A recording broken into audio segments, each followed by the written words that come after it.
Bookish voice में आपका स्वागत है। आप सुन रहे हैं श्री रामचरितमानस का लंका कांड भाग 82।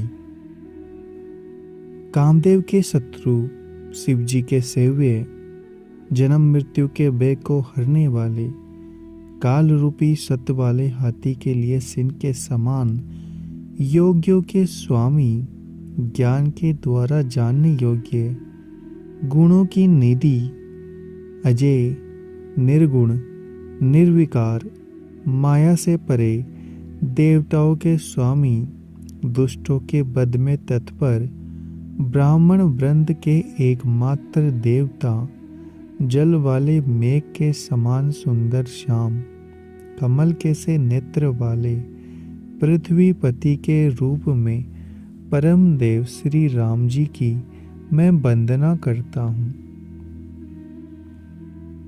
शंख और चंद्रमा सी कांति के अत्यंत सुंदर शरीर वाले, व्याघ्र चरम के वस्त्र वाले, काल के समान भयानक सर्पों का भूषण धारण करने वाले, गंगा और चंद्रमा के प्रेमी काशीपति, कलयुग के पाप समूह का नाश करने वाले, कल्याण के कल्प वृक्ष, गुणों के निदान और कामदेव को वश में करने वाले, पार्वती पति, वंदनीय श्री शंकर जी को मैं नमस्कार करता हूँ, जो सत्पुरुषों को अत्यंत दुर्लभ केवल मुक्तिक तक दे डालते हैं और जो दुष्टों को दंड देने वाले हैं। वे कल्याणकारी श्री शंभु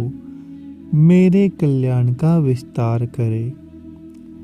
लव, निमेष, परमाणु, वर्ष, युग और कल्प जिनके प्रचंड बाण हैं और काल जिनका धनुष है मन, तो उन श्री राम जी को क्यों नहीं बसता। समुद्र के वचन सुनकर प्रभु श्री राम जी ने मंत्रियों को बुलाकर ऐसा कहा, अब विलंब किस लिए हो रहा है। सेतु तैयार करो जिसमें सेना उतरे। जामबान ने हाथ जोड़कर कहा, हे सूर्य कुल के ध्वजा स्वरूप श्री राम जी सुनिए। हे नाथ, सबसे बड़ा सेतु तो आपका नाम ही है, जिस पर चढ़कर मनुष्य संसार रूपी समुद्र से पार हो सकता है। फिर यह छोटा सा समुद्र पार करने में कितनी देर लगेगी। ऐसा सुनकर फिर पवन कुमार श्री हनुमान जी ने कहा, प्रभु का प्रताप हमारी बारी समुद्र की आग के समान है। इसने पहले समुद्र के जल को सोख लिया था, परंतु आपके शत्रुओं की स्त्रियों के आंसुओं की धारा से यह फिर भर गया और उसी से खारा भी हो गया। हनुमान जी की यह अत्युक्ति सुनकर वानर श्री रघुनाथ जी की ओर देखकर हर्षित हो गए। जामबान ने नल और नील दोनों भाइयों को बुलाकर उन्हें सारी कथा सुनाई और कहा, मन में श्री राम जी के प्रताप को स्मरण करके सेतु तैयार करो। राम प्रताप से कुछ भी परिश्रम नहीं होगा। फिर वानरों के समूह को बुला लिया और कहा, आप सब लोग मेरी कुछ विनती सुनिए। अपने हृदय में श्री राम जी के चरण कमलों को धारण कर लीजिए और सब बालू और वानर एक खेल कीजिए। विकट वानरों के समूह दौड़ जाइए और वृक्षों तथा पर्वतों के समूह को उखाड़ लाइए। यह सुनकर वानर और बालू हुकार करके श्री रघुनाथ जी के प्रताप समूह की जेग पुकारते हुए चले। बहुत ऊंचे ऊंचे पर्वतों और वृक्षों के खेल की तरह ही उठा लेते हैं और ला ला कर नल नील को देते हैं। वे अच्छी तरह गढ़कर सेतु बनाते हैं। वानर बड़े बड़े पहाड़ ला ला कर देते हैं और नल नील उन्हें गेंद की तरह ले लेते हैं। सेतु की अत्यंत सुंदर रचना देखकर कृपा सिंधु श्री राम जी हंसकर वचन बोले, यह भूमि परम रमणीय और उत्तम है, इसकी असीम महिमा वर्णन नहीं की जा सकती। मैं यहाँ शिव जी की स्थापना करूँगा। मेरे हृदय में यह महान संकल्प है। श्री राम जी के वचन सुनकर वानर राज सुग्रीव ने बहुत से दूत भेजे, जो सब श्रेष्ठ मुनियों को बुलाकर ले आए। शिवलिंग की स्थापना करके विधि पूर्वक उसका पूजन किया। फिर भगवान बोले, शिव जी के समान मुझको दूसरा कोई प्रिय नहीं है। जो शिव से द्रोह रखता है और मेरा भक्त कहलाता है, वह मनुष्य स्वप्न में भी मुझे नहीं पाता। शंकर जी से विमुख होकर जो मेरी भक्ति चाहता है, वह नरकगामी मूर्ख और अल्प बुद्धि है, जिनको शंकर जी प्रिय है। परंतु जो मेरे द्रोही है एवं जो शिव जी के द्रोही है और मेरे दास बनना चाहते हैं, वे मनुष्य कल्प भर घोर नरक में निवास करते हैं। जो मनुष्य मेरे स्थापित किए हुए इन रामेश्वर जी का दर्शन करेंगे, वे शरीर छोड़कर मेरे लोक को जाएंगे। और जो गंगा जल लाकर इन पर चढ़ाएगा, वह मनुष्य सायुज्य मुक्ति पाएगा। जो छल छोड़कर और निष्काम होकर श्री रामेश्वर जी की सेवा करेंगे, उन्हें शंकर जी मेरी भक्ति देंगे। और जो मेरे बनाए गए सेतु का दर्शन करेगा, वह बिना परिश्रम ही संसार रूपी समुद्र से तर जाएगा। श्री राम जी के वचन सुनकर सबके मन को अच्छा लगा। तदंतर वह श्रेष्ठ मुनि अपने अपने आश्रमों को लौट आए। शिव जी कहते हैं, है पार्वती, श्री रघुनाथ जी की यह रीति है कि वे शरणागत पर सदा प्रीति करते हैं। चतुर नल और नील ने सेतु बांधा। श्री राम जी की कृपा से उनका यह यश सर्वत्र फैल गया। जो पत्थर आप डूबते हैं और दूसरों को डुबा देते हैं, वे ही जहाज के समान स्वयं तैरने वाले और दूसरों को पार ले जाने वाले हो गए। यह ना तो समुद्र की महिमा की वर्णन की गई है, ना पत्थरों का गुण है और ना वानरों का ही कोई करामात है। श्री रघुवीर के प्रताप से पत्थर भी समुद्र पर तैर गए। ऐसे श्री राम जी को छोड़कर जो किसी दूसरे स्वामी को जाकर बसते हैं, वे निश्चय ही मंद बुद्धि है। नल नील ने सेतु बांधकर उसे बहुत मजबूत बनाया। देखने पर वह कृपा निदान श्री राम जी के मन को बहुत ही अच्छा लगा।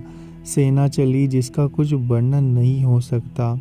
योद्धा वानरों के समुदाय गरज रहे हैं। कृपालु श्री रघुनाथ जी सेतु बंध के तट पर चढ़कर समुद्र का विस्तार देखने लगे। करुणा कंद प्रभु के दर्शन के लिए सब जलचरों के समूह प्रकट हो गए। बहुत तरह के मगर, नाक, मच्छ और सर्प थे, जिनके 100 योजन के बहुत बड़े विशाल शरीर थे। कुछ ऐसे भी जंतु थे जो उनको भी खा जाए। किसी किसी के डर से तो वे भी डर रहे थे। वे सब प्रभु के दर्शन कर रहे हैं, हटाने से भी नहीं हटते। सबके मन हर्षित है, सब सुखी हो गए। उनकी आड़ के कारण जल नहीं दिखाई पड़ता। वे सब भगवान का रूप देखकर मग्न हो गए हैं। प्रभु श्री रामचंद्र जी की आज्ञा पाकर सेना चली। वानर सेना की विपुलता को कौन कह सकता है। सेतु बंध पर बड़ी भीड़ हो गई। इससे कुछ वानर आकाश मार्ग से उड़ने लगे और दूसरे कितने ही जलचर जीवों पर चढ़ चढ़कर पार कर जा रहे हैं। कृपालु श्री रघुनाथ जी तथा लक्ष्मण जी दोनों भाई ऐसा कौतुक देखकर हंसते हुए चले। श्री रघुवीर सेना सहित समुद्र के पार हो गए। वानरों और उनके सेनापतियों की भीड़ कहीं भी नहीं जा सकती।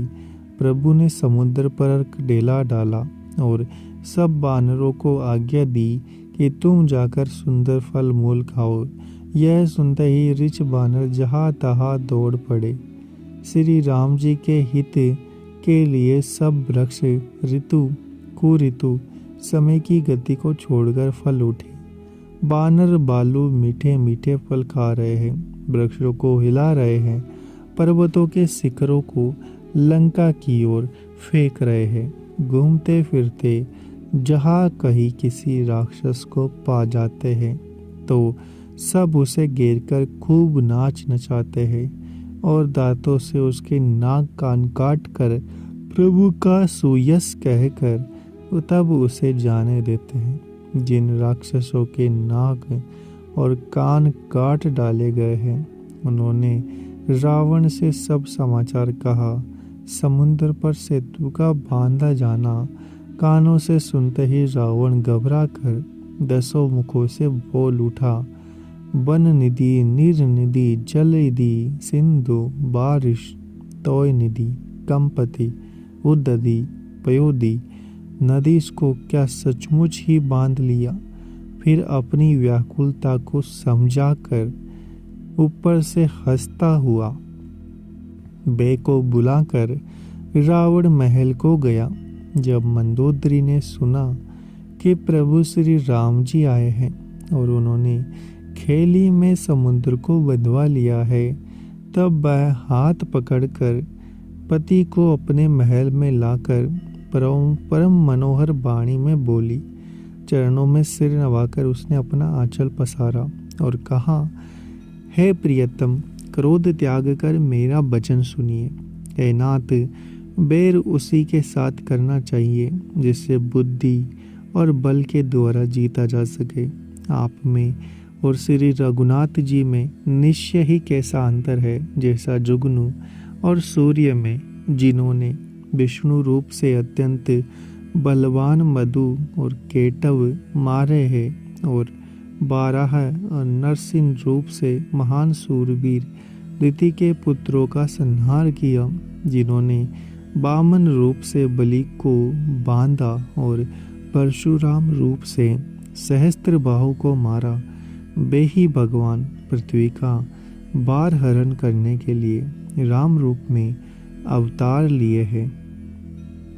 हे नाथ, उनका विरोध ना करो जिनके हाथ में काल कर्म जीव सभी है। श्री राम जी के चरण कमलों में सिर नवाकर उनकी शरण में जाकर उनको जानकी जी को सौंप दीजिए और आप पुत्र को राज्य देकर वन में जाकर श्री रघुनाथ जी का भजन कीजिए। हे नाथ, श्री रघुनाथ जी तो दीनों पर दया करने वाले हैं। सम्मुख जाने पर तो बाघ भी नहीं खाता। आपको जो कुछ करना चाहिए था वह सब आप कर चुके। आपने देवता, राक्षस तथा चर अचर सभी को जीत लिया।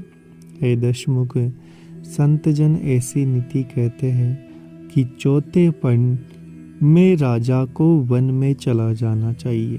हे स्वामी, वहाँ वन में आप उनका भजन कीजिए जो सृष्टि को रचने वाले, पालने वाले और संहार करने वाले हैं। हे नाथ, आप विषयों की सारी ममता छोड़कर उन्हीं शरणागत पर प्रेम करने वाले भगवान का भजन कीजिए, जिनके लिए श्रेष्ठ मुनि साधन करते हैं और अपना राज्य छोड़कर वैरागी हो जाते हैं। वही कौशलाधीश श्री रघुनाथ जी आप पर दया करने आए हैं।